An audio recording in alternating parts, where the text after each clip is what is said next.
Diana, I got your number from your resume on LinkedIn.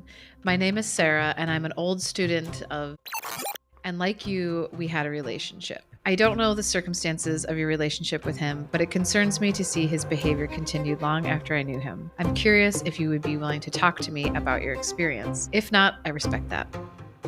Sarah, I am at a loss of words, but also have so much to say. Yes, I would love to talk to you about this. Were you a student in Iowa? This is Diana. This is Sarah. And this is Blooming After Grooming, our podcast. Before we get into terminology, who made the sexy ass mouse stripper? Okay, so Carl bought it for me from a taxidermy artist that I have been literally talking about for like 5 years. She's out of England. And I just think they're the funniest fucking thing in the world. And I for a really long time, I've been talking about these taxidermy mice and just in general loving taxidermy art. And I randomly was like, when it got here, he was like, your birthday present's here. Don't look at the box. Like, go get it, but like, don't look at it and put it upstairs. And I was like, okay. And I picked it up and it was so light. And I was like, that's what the fuck is this? And I joked when he got home. I'm like, oh, what did you finally get me? One of those taxidermy mice? And he was like, no, that's weird. And I had no clue. And so when I opened it, he was like, I couldn't believe you fucking said that. Like, you knew exactly what it was. I was like, I was joking. I actually didn't know that's what it was. So Carl bought me a taxidermy stripper mouse for my 40th birthday. It is the cutest fucking thing. I can really the position that it's into. I really just imagine this mouse like doing this kind of thing. Yeah, that's what makes it so funny. Yeah. Like, should we feature the mouse? Should we feature the mouse on the post about this episode and like tag the artist? Should. That would be really fun. Let's do it. And we should post a picture of you holding it because your face is just like pure delight. It's so cute. You look just so happy to have this little stripper mouse. Okay, cool. Well, yeah, let's get into it. So today we're going to, first, let's start off by just saying a thank you to our listeners for the feedback that we've gotten about season 2. Maybe I already said this, but you can't say thank you enough, right?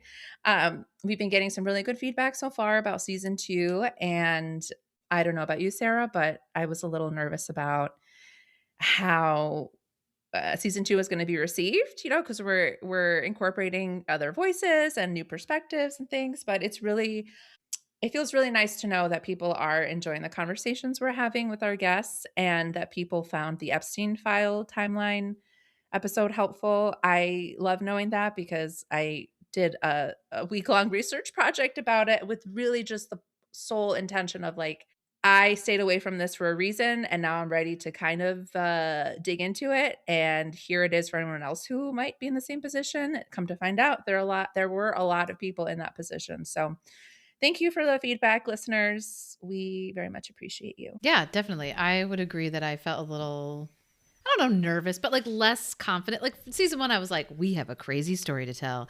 And we have a timeline in which we're telling it. And we're really professional, obviously, since I just stubbed my toe on a banana box under my desk. This one feels a little bit more like different. It feels different. And so, yeah, part of me was like, oh man, are people going to be like, oh, the story's over. I don't care anymore.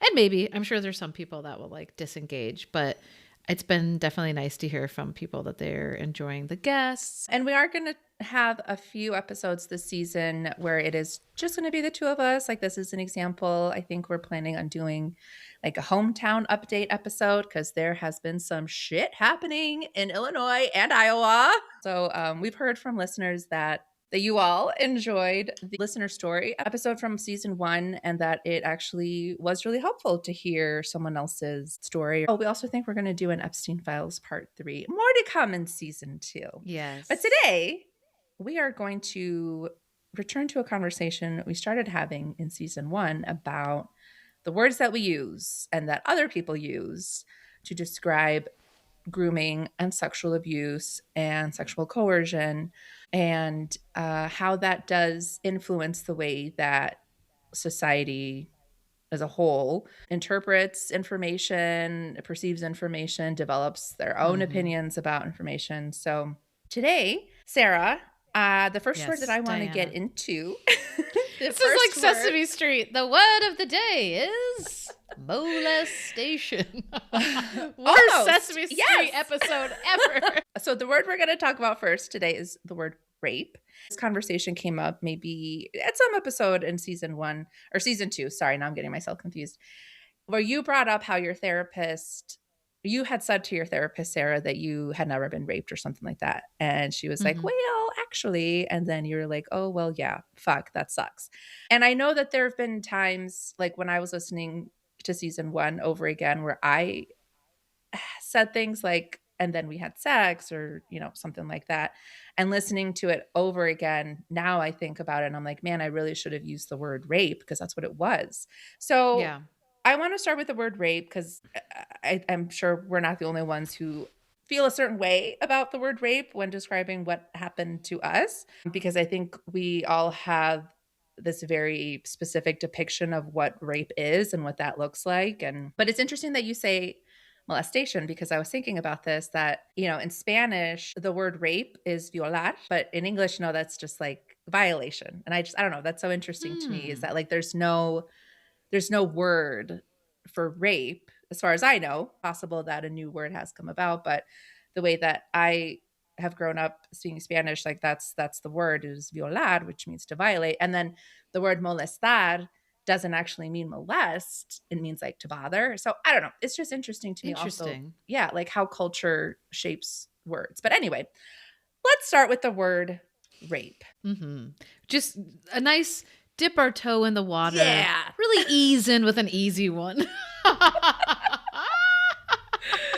Well, maybe this will lead into another thing that I want to talk about today about trigger warnings. But let us start with the word rape. Yes. This whole fucking show's a trigger warning. Yes. Well, I think you're very correct in the idea that like we all have this kind of picture in our heads of what rape is and what it looks like. And it's, it's in an alley and you've got a gun against your head or you're drunk at a party. Like there's these really clear and again, that's probably very cultural, right? And very lived experience of like what you've been exposed to and like cinema or books or pop culture, or just like people that I think a lot of times when the experience doesn't fit into that cookie cutter idea that you have in your head, it's hard to identify. It's hard for people to see it as that. And I also think for you and I, because we were groomed, we thought we were in love with a person that loved us, right? Like we thought we were in an equal relationship with somebody.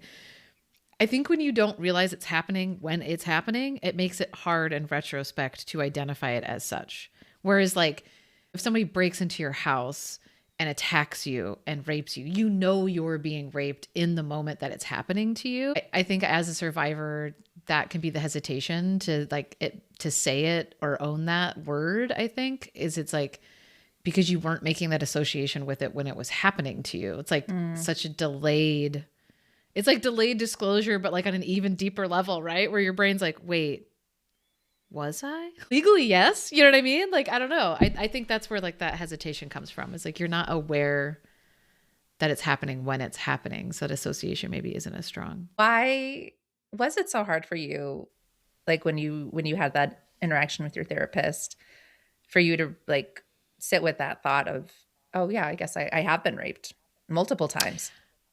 Yeah. I mean, I think it's because unfortunately, like so many women, I would argue all of us, like I do know so many people who have been raped in more of that classic, true attack, forcible, aggressive, painful, terrifying form of it, that like it goes back to what we always talk about, right? It's that comparative trauma, right? Where like I'm like, well, yeah, but I didn't have it as bad as this person I know, and I didn't have it as bad as this other person I know, and I have these vivid images in my head of people that I know and I love and the horrible things that have happened to them, and like I just don't feel like what happened to me was as bad as what happened to them. And so like I feel like this weird like I don't want to take away from what happened to you by labeling myself as the same thing. And I know we've talked about that and that's not a real thing, but I still feel it. Like, I feel like this is one thing that I really still feel that about. And I'm not saying it's good or that it's right, but it's still something I like struggle. And maybe it's just as simple as like not wanting to admit to myself that happened to me. I think that can also be like a protective mechanism where you're like, I could admit all this other stuff, but I'm going to not like own this one word or something. You know, we're very similar in a lot of ways, but we also are very different in a lot of ways. And that's why I think we balance each other out super well because, you know, I think if I ever did encounter someone who feels the way you feel, but also would then project that onto someone else who would be like, well, you're not allowed but I never to would. Say, I know you wouldn't. That's I like, know as you were wouldn't. saying that, I was thinking, wait a minute. I know kids that are like about my age at the time when this happened. And if they're like, you know, 30-some-year-old teacher, like had sex with them in their car, I would be like, you were raped. Like it's weird. Like I still have like a weird detachment from myself on that one for some reason. Because I wouldn't project that on other people. Okay. I'm not against it. It's clearly just something I need to work on. I know. But I guess what I'm trying to get at is, you know, I'm a little bit more, which is interesting to me because you're the Pisces, but I'm a little bit more like dream worlds. Like this is how I would love things to be. And I'm going to pretend like I live in a world where it's possible for things to be this way, where like I hear you say that. And I know you would never tell anyone else like, oh, well, and I know you would never judge anyone else or be like, well, you weren't really raped. So like, how dare you use that word? But even knowing that, there's still part of me that wants to like shake you and be like, but Sarah, do you not understand that by you not feeling like you can say this, that you were raped because you're comparing yourself to other people, you're just contributing to other people also feeling that way. And it's true. Why you should change it so that other people can feel confident. You know what I mean? So anyway, but you are on your own journey and you're going to do what you and think however you know what I mean? Like, I'm not trying to change your mind either, but there is that other I think it's more of a thing that like, I don't think about it a lot, but it's also like, I don't think I've ever said it. Like, I don't think I've just like conversationally ever just said I've been raped, like ever, like ever. Like, I think I'm always just like, I was abused. I was assaulted, I was groomed, I can say all that, but it's for some reason that is one word that like I just have a hard time with, which I think is what's interesting about it, is like it is just a word, but there is clearly something in my brain that's like has a block against it, and it might just be like as pure as just like self-preservation on some level, where my brain is like beep baba boop, we don't want to go there. When do you feel, Diana, that you like came around to being able to like own that word or say it? Or are you still working on it? Because I mean, you even said in season 1 you were still referring to it as like sex.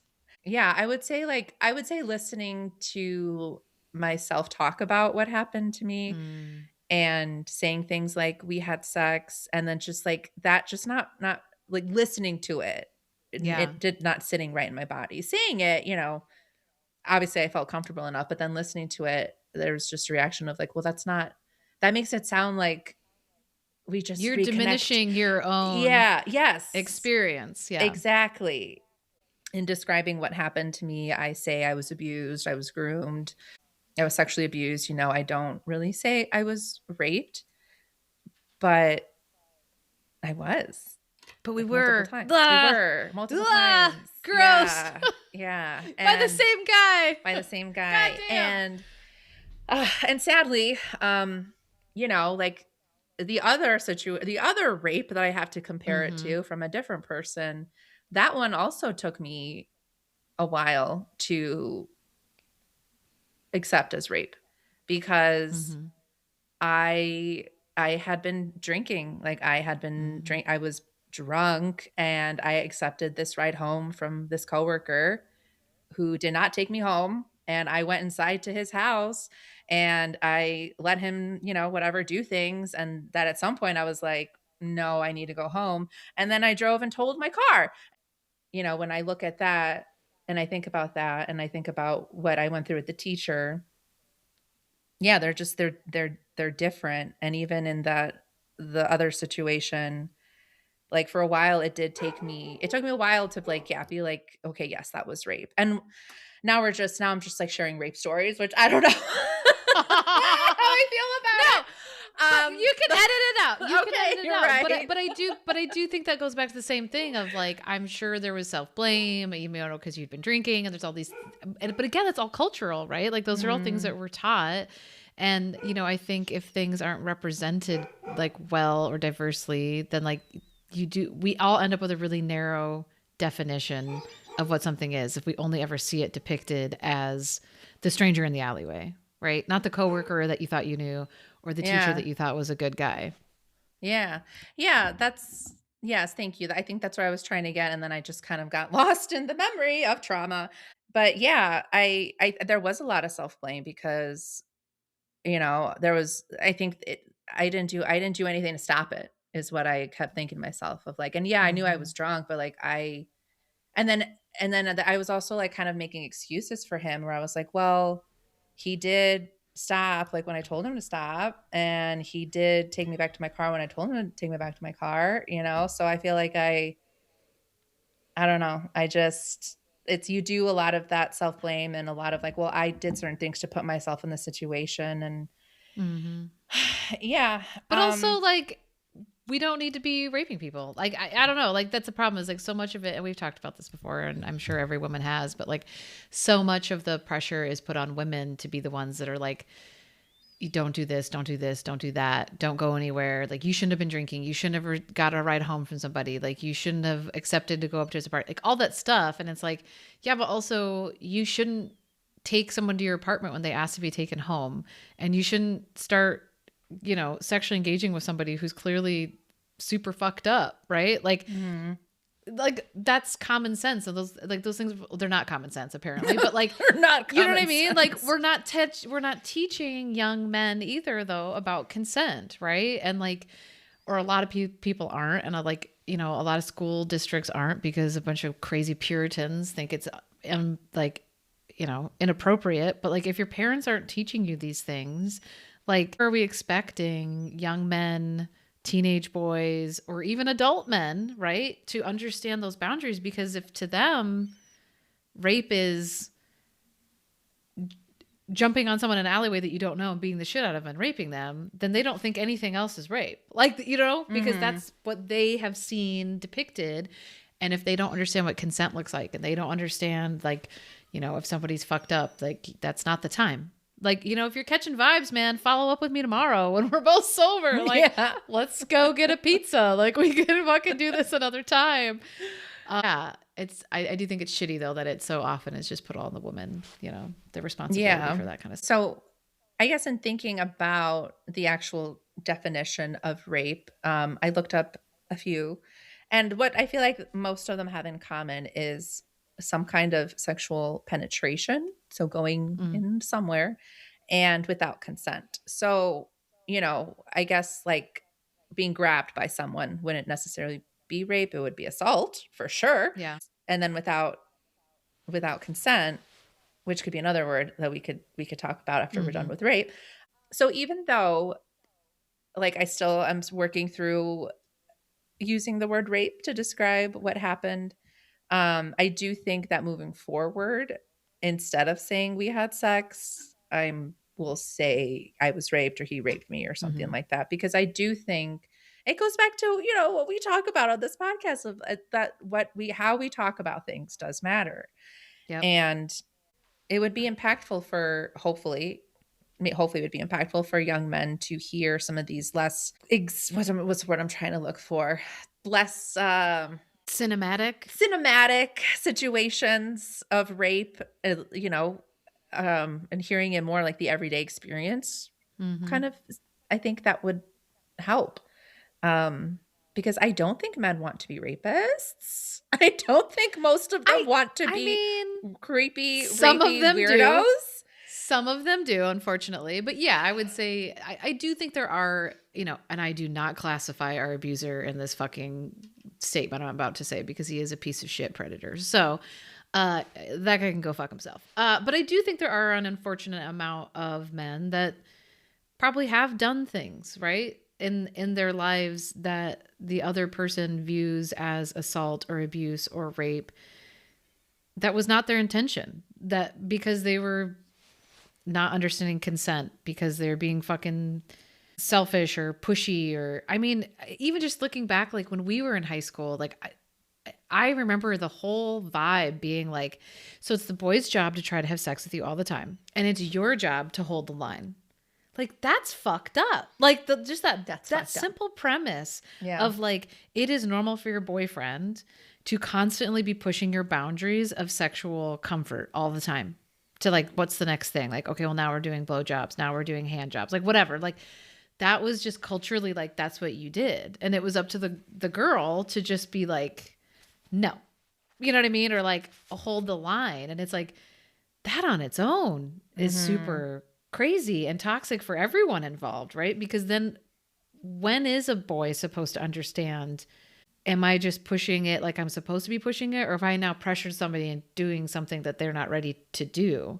And same for the girl, right? Where it's like, well, it's my job to determine when we're going to do the next thing. And am I saying yes because I want to do it? Or I'm saying yes because I'm afraid he's going to be mad at me, or he's going to break up with me, or whatever. Like, he's it's gonna go so find toxic. Yeah. Yes. And girl, that was only like 20 years ago. Like, it's crazy to think about what it would have been like 40, 60, you know, like years ago. Like, so I do think there are, you know, an unfortunate amount of men that have really hurt and damaged people and don't even realize that they have.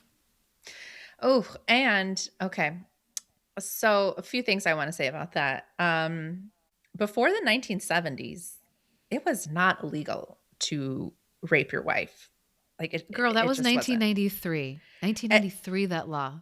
Yeah, I think that's when all 50 states had a law. I think it was something federal around the 90s. in 1993. I just ranted about this at work today because my coworker was like, of course you did. Man, divorce rates are so high now. And I was like, stop. And I was like, okay, so they're high now because women can actually get away from their husbands. Yes. And I went on this whole rant about like, you couldn't get a credit card until the 70s. You couldn't fucking be served in a bar. You could be legally refused to be sold alcohol at a bar until like the 70s if you didn't have a man with you.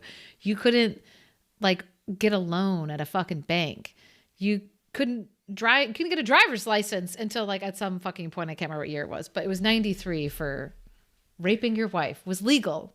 That's fucking crazy, people. That's crazy. That's not that long ago. And here's why I bring it up, because in a recent Ipsos poll, 31% of Gen Z young men say that their wives should obey their husbands. Compared to the boomers, it's way less. It's like 14%.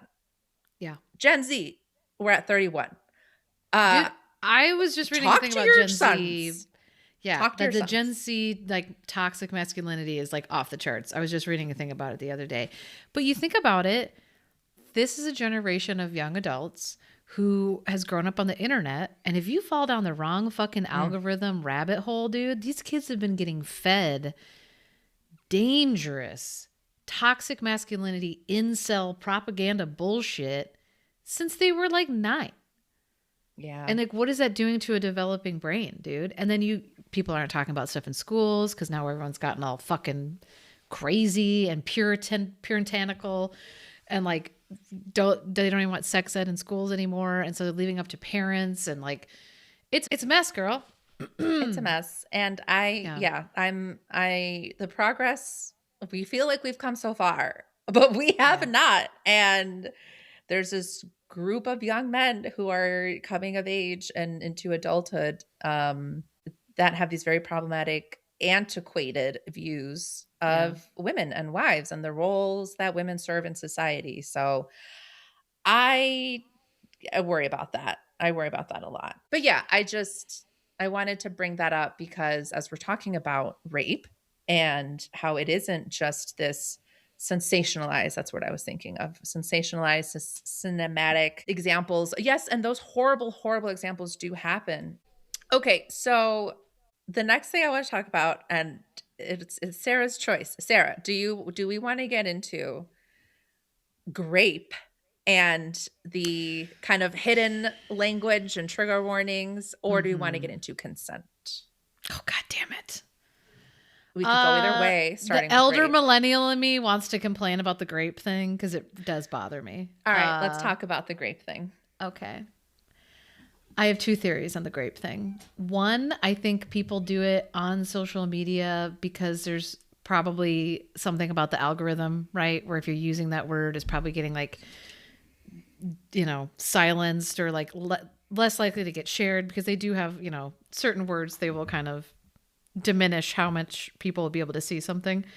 So I don't know if it's partially that. And then the other half of it, I think, is this like hyper, I'm going to sound so old right now. This like hyper trigger warning-esque, like, you know, we have to be really careful. Sensitivity thing, which I get to an extent, but I also it really concerns me because I also think you are sugarcoating everything by calling it like unalived, and like you could be like, oh, and then she was graped and unalived, and I'm like, that does not hit the same as this woman was like raped and murdered. Like, yeah. I fear that language really like,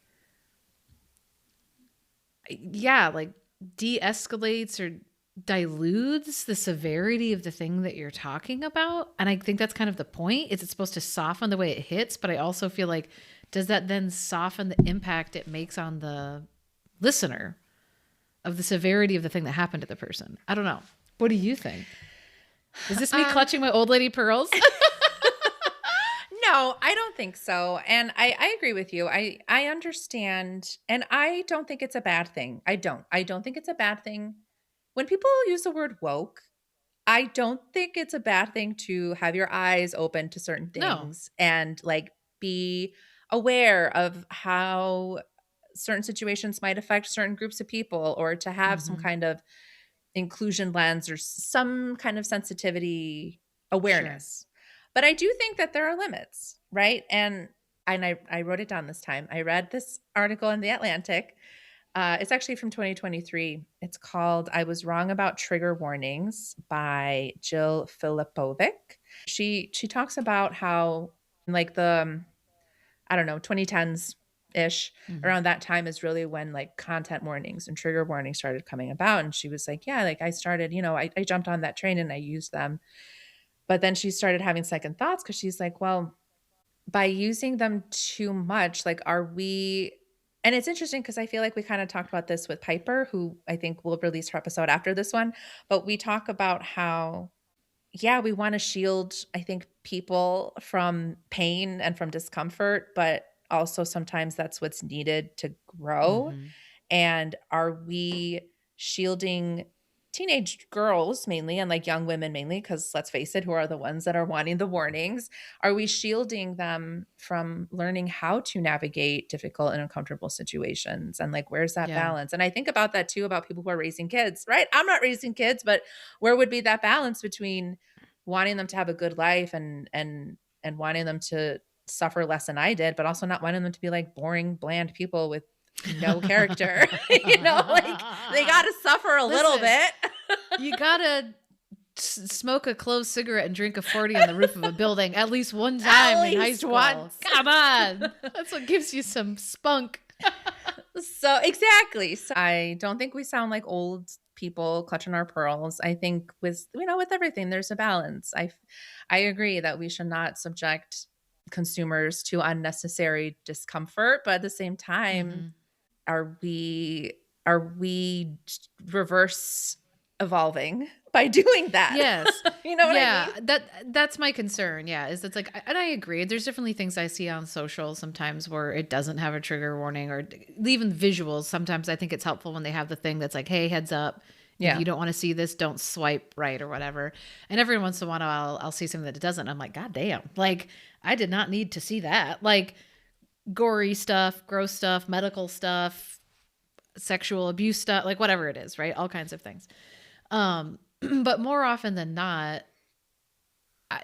the thing that usually jumps out to me is the opposite, right? Is people using, this really kitty glove language with things. And it just doesn't hit the same for me. And I don't know if that is just a generation thing. Like, maybe it does hit the same, maybe for a 17-year-old, if someone says that they were graped and unalived, that still hits them the same way. But for me, I'm like, this sounds like Sesame Street. Like, this sounds like we are really tiptoeing around the tulips of what we're talking about.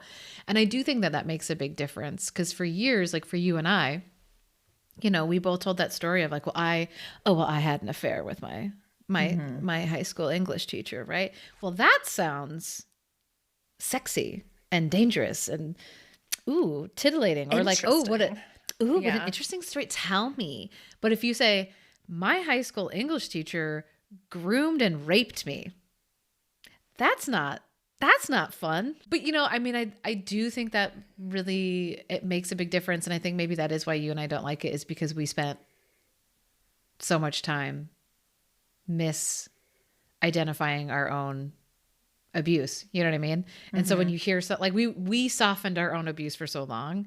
And so I guess when you hear other people softening violent crimes, I feel like it just feels like you're kind of like, God damn it. Like now we are like culturally suppressing the rage. That's the other part of it, is it's like, yes, it's okay to be angry and full of rage. Like, God damn it. Like you have the right to be. Like if somebody abused you and took advantage of you and hurt you,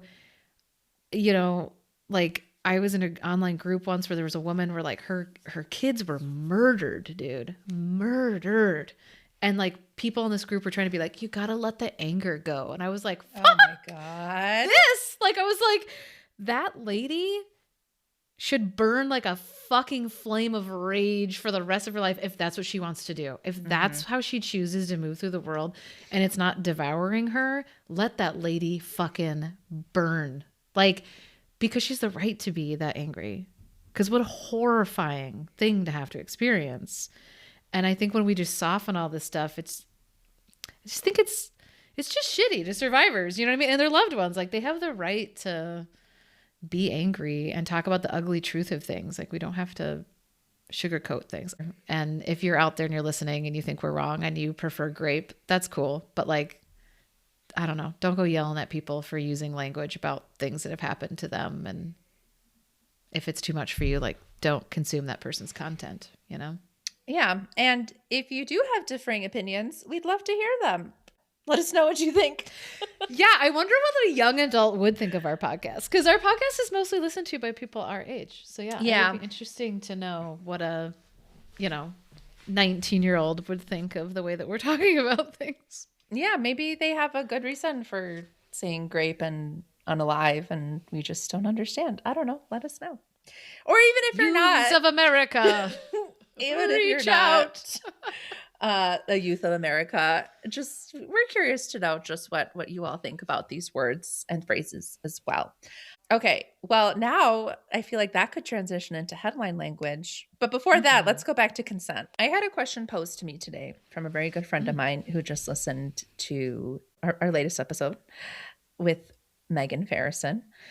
So she met her ex-husband, I think when she was 14 and he was 18 or 19. They ended up getting married. They did divorce a few years ago, but they were together for, her adolescence up until, when she was like 30 something. So she asked me, she was like, can someone groom someone else without the intent of grooming them?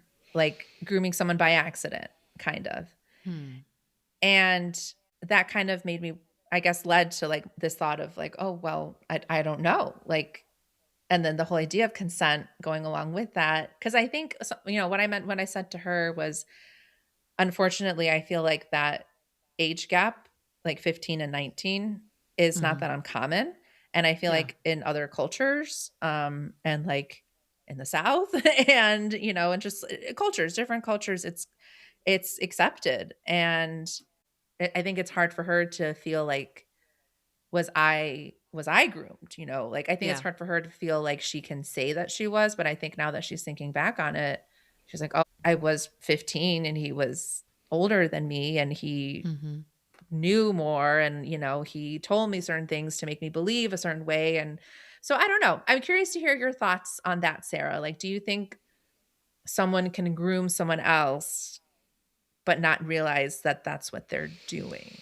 I mean, my first instinct would be say like, well, no, because grooming is like manipulating somebody, purposefully manipulating somebody to get something out of them that like serves you. But also that describes like all high school relationships that I was exposed to in high school. Like, I mean, really, you know what I mean? Like good ones, bad ones, whatever. It's like, I really do feel like when we were growing up, or at least when I was growing up, like I'm a few years older than you, but not by much. But like it was just a lot of that kind of like American Pie. Everyone's got to lose their virginity. Like who's going to get to fuck first? Like that just like obsession with sex was, I would say, one of the bigger generational gaps we have right now, like between teenage like sex. Us. Oh my God. Yeah. I mean, I remember one of my friends literally crying that she was going to graduate a virgin. Like she was in hysterics that she was going to graduate high school without having had sex. And it was going to be like the end of the world. Like that's the world we were living in. Like it was just like teen movies were so super sexual. And like, I think it's hard to say because I think in retrospect, yeah, I think there was probably a lot of that going on. A lot of boys that were pressuring girls and saying things like, well, I love you, or, oh, you're so beautiful, or you're the only one, or you're the first one, or whatever they had to say to get into a girl's pants, I think was really common at the time. Like when I was growing up, I think was really fucking common. And I think if you try to look back on it on that lens, I think most women through all of history could probably say that they were at least coerced into sexual contact with people. I don't know if I would classify that the same as grooming because I feel like I don't know. That feels so much more like methodical, and I just don't think teenage boys are that's smart. So I don't know if it's the same word for me. I don't know. What do you think? I think that puts it into really good perspective to me because when I was thinking about her question, I was like, I had that same feeling of, I don't know if grooming fits, but it does feel like something. And I think coercion is a great word to put there because like he was an older teenager. And I think it goes back to the idea of more boys being talked to about what rape actually is and being educated on that rape isn't just forced violence. It can also, well, going by the definition, no, it can't also be coercion, but coercion can also be a red flag. It can be very problematic. It should not be acceptable in relationships, being coerced into doing something you don't want to do by either person in the relationship. So I think, I agree. I think maybe coerced or manipulated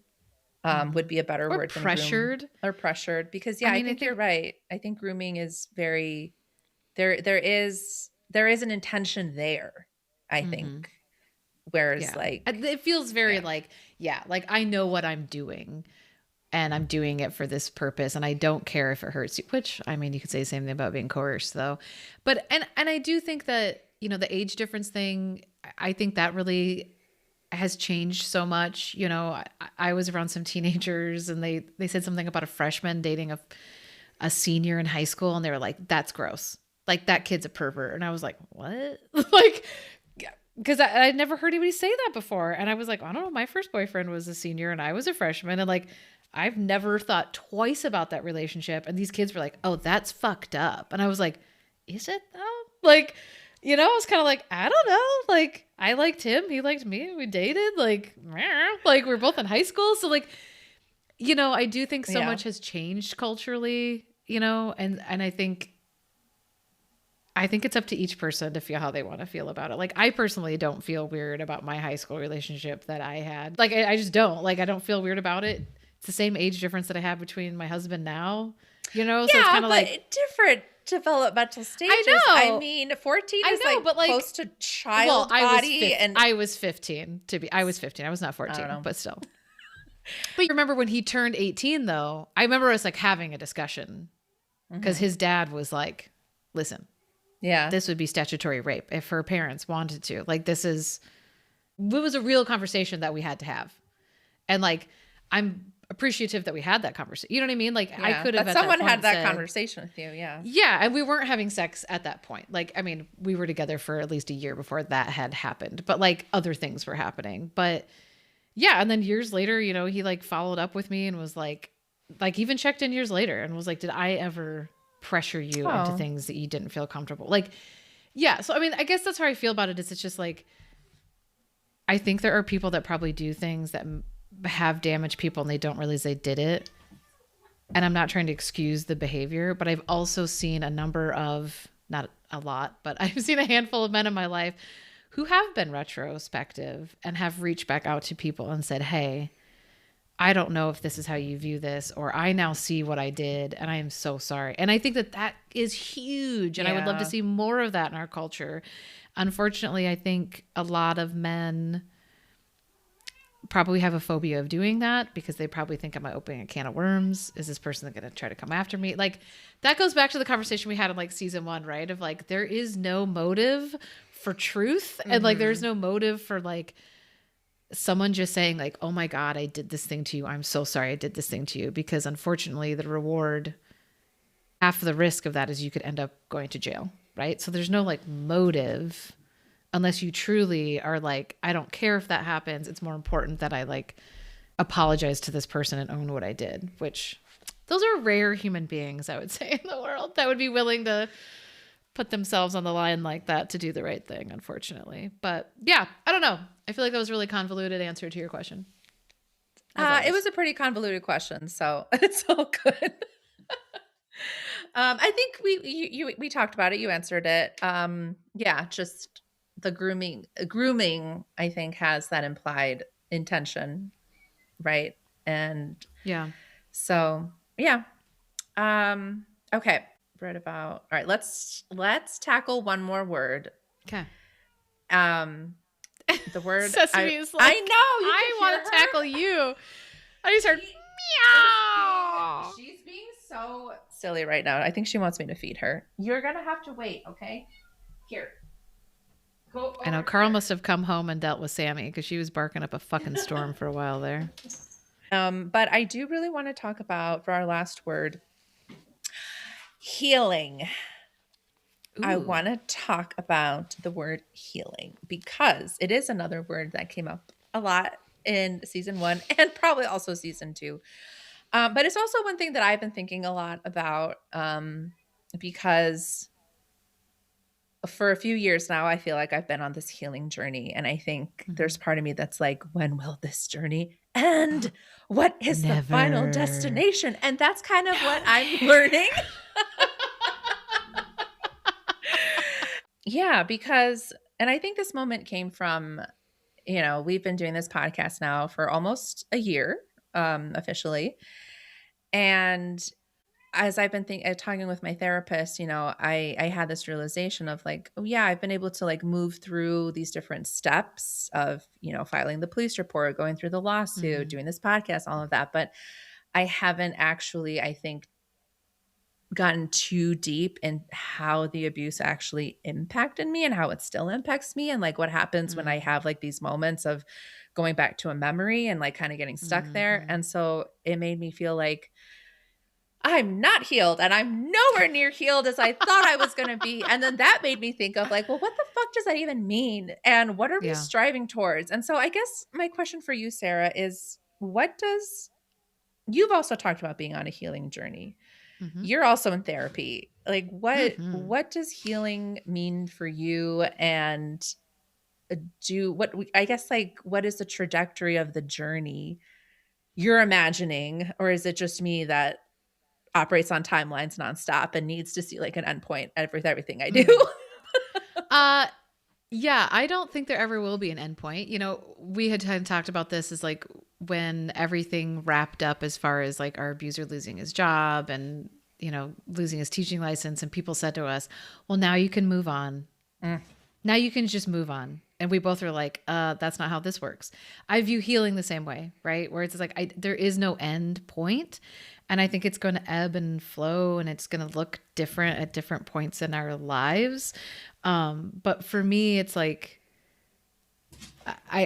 a big part of the healing is honestly just being able to look at the wound has been the biggest part of the healing for me. Yeah. Like that's what I haven't done. Girl, it's like, it's not about, yes. So it's the idea of like, when you like cut your, like, where you like get hurt and it kind of hurts, but it doesn't really hurt until you look at it. And then you like, your brain understands what happened to your body. And then the pain amps way up.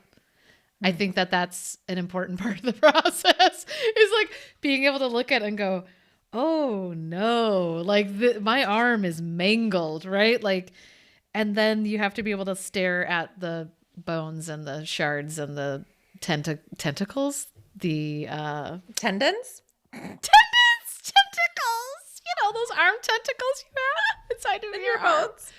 Yeah, in your bones. My metaphor fell apart. But you know what I mean? Like, I do think, because for so long, I couldn't do that. Like, I couldn't say I was abused, I was raped, I was groomed, I was taken advantage of. I couldn't say any of that. So, like, to me, even just being able to say that is a huge sign of healing. You know, the fact that you can understand, Diana, what happened to you is a huge monumental sign of healing. But will we ever get to a point where we will be able to, like, eat bad Alfredo sauce on fucking white ass biscuits while listening to fucking Counting Crows and not think of him? Probably not. But you know what? That sounds like a shitty time anyway, so who cares? Like, I don't think you can ever fully heal from, I don't know. I don't think there's a finish line. And I don't mean that to be like negative. I think it's just reality. Yeah, I think you're right. Like, the progress that we've made on this healing journey, and yeah, even being able to, for a while, I also couldn't say, you know, it wasn't my fault. That was the big thing, is I couldn't say that and actually believe it. And now I can. And I mean, I was with him for such a long time, in like some really formative years. And I know that there's still things that I do that is influenced by him, and that really bothers me. And I think I'll feel more healed when I am able to no longer be influenced by him in that way. Who knows if that will ever happen? I don't know. I've been thinking just a lot about that damage that was done from 16 to 25, and how, I guess, like, yes, being able to talk about it is one part of healing and what that looks like for me. You know, I'm sure for everyone it's different. But I think for me, I'm ready for something a little bit, to lean into something a little bit deeper than just like, okay, yes, I can talk about it. Okay, great. But it still shows up in my life.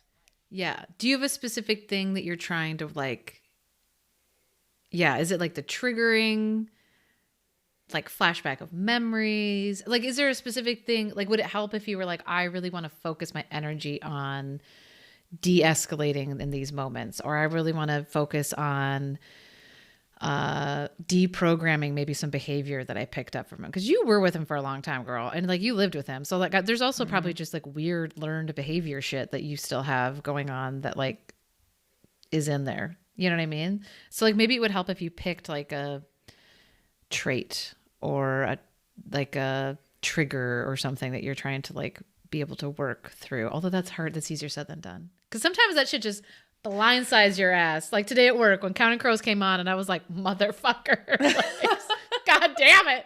I'm just trying to live my fucking life, man.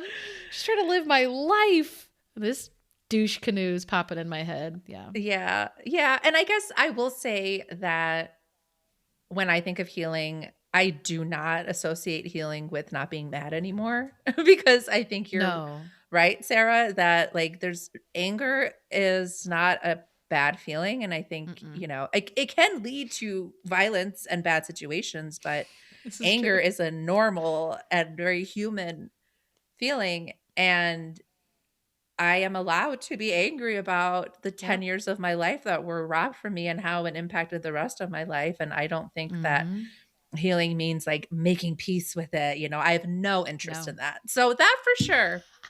I know. I'm so glad that we both had chosen to just be mad. I really am, because it'd be such a bummer if one of us was like, you know, live and let God, or fucking, you're the only one carrying the bricks around. It'd be such a bummer. It would be such a letdown. Because like you know, healing could look like what happened for me today is like, I heard the song, it made me think of him. Immediately I just like got like creeped out thinking about listening to that music in his apartment. And then my brain started to go into like the smell of his apartment and like the layout of the apartment. Like I started going down that road and I was like, no, I'm going to start singing the song to myself and change all the lyrics about how he's a piece of shit and how I hate him. And I can't wait to piss on his grave someday. And like, literally, like to me, like that was healing. Like I was able to be like, stupid piece of shit. You're the fucking worst. Or like saying to myself, and it's like, cause I got out of the spiral, you know, of thinking about that space. Cause that's a traumatic space for me. Right. Like I don't want to think about being in that apartment. I wanted to talk about healing because it's another word I think that gets kind of thrown around a lot on the internet and in memes and like self-help and all of that. And that's great, you know. I think it's good to put it out there that you can recover from trauma and there is blooming after whatever your trauma is. I don't know. I think sometimes society, we get very comfortable with certain words but don't really understand like the weight of them. You lose someone who's really close to you, you don't get over it. Like you don't just get over the fact that your mom died or that your child died. You become a different person. And hopefully you become a person that can live with that truth and you can carry that weight with you and you can put it down from time to time when you have to, but like it will be with you for the rest of your life, just like trauma will be. And so I think people that have been through stuff, I think have that understanding.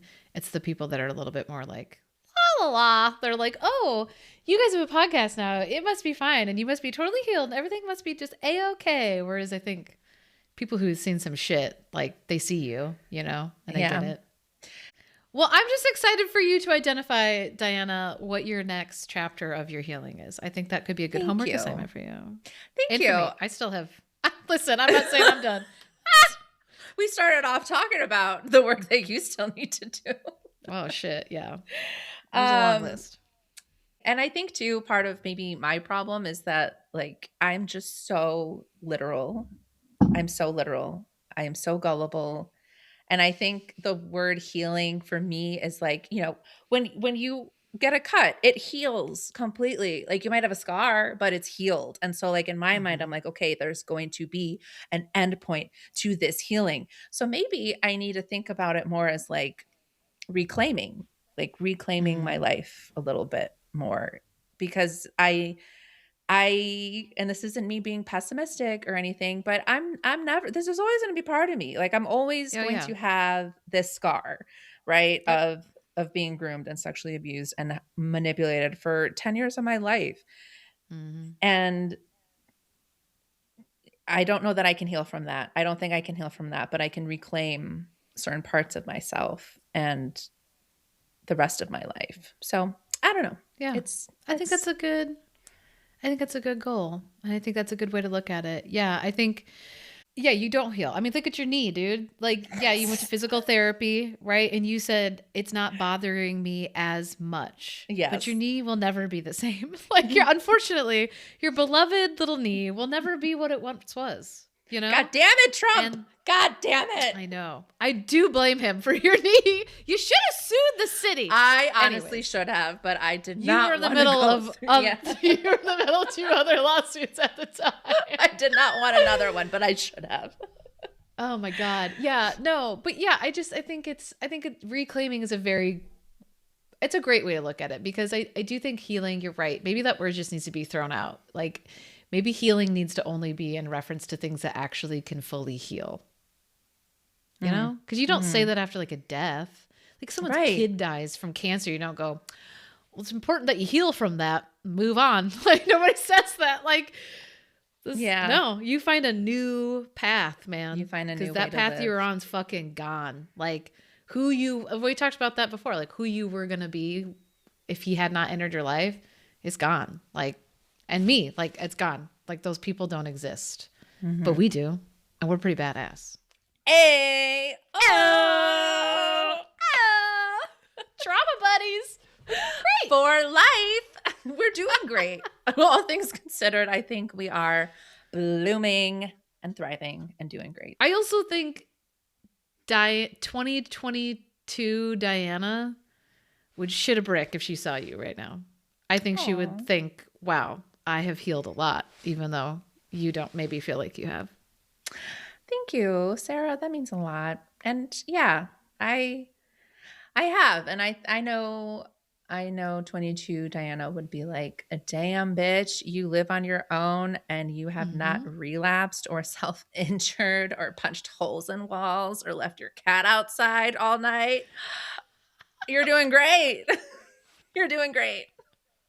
I'm laughing because of the cat part. The rest of that list is really impressive, Diana, and I don't want you to minimize it by making a funny cat joke at the end, because that's what I do, because we're very similar in that way. But like, dude, those are huge accomplishments that unfortunately a lot of childhood sexual assault victims don't get there. Yeah. Like, you got the shit stacked against you, statistically speaking, given lived experiences, and you are doing very well. So don't be hard on yourself that you haven't healed enough. Thank you, Sarah. Thank you. And I will say, leaving my cat outside is honestly one of the things that got me to be like, you can't do this shit anymore. She could have ran away, or she could have been eaten by a hawk. But no, she just stayed outside the door all scared. So yes, leaving Ceci out all night when I was just not doing well was like really one of the last things that made me realize I gotta stop drinking. But I do appreciate you saying that, and I hope you give yourself the same credit and that you also understand how far you've come. It's a big deal. It is a big deal. We do have a lot of great things to show for where we have ended up because of the things that we have done, the ways that we have persevered is why we're here. Yeah. Oh my goodness. Maybe if a listener would like to share how they feel they have healed, or how they feel like they have persevered, what does it look like or feel like for you, dear listener, if you have been through something similar? Like, is it being able just to acknowledge it? Is it being able to move through it? Is it being able to not be triggered anymore? Is it, being able to sing a song, sit in the sunshine? Sing a song. Who knows? As small or as big as you want it to be. Let us know. Yeah. We'd love to hear from you, as always, listeners. Okay, well, thank you for tuning in to Terminology Part 2. Clearly, there is more. We didn't even get into headline language, so we will have to talk about that next time. And if there's any other words or phrases or ideas that listeners you want us to talk about in a future terminology episode, you can email us at bloomingaftergrooming@gmail.com. We're also on Instagram at bloomingafterpod and on TikTok at bloomingafterpod. And also our website is bloomingafterpod.com. Thank you.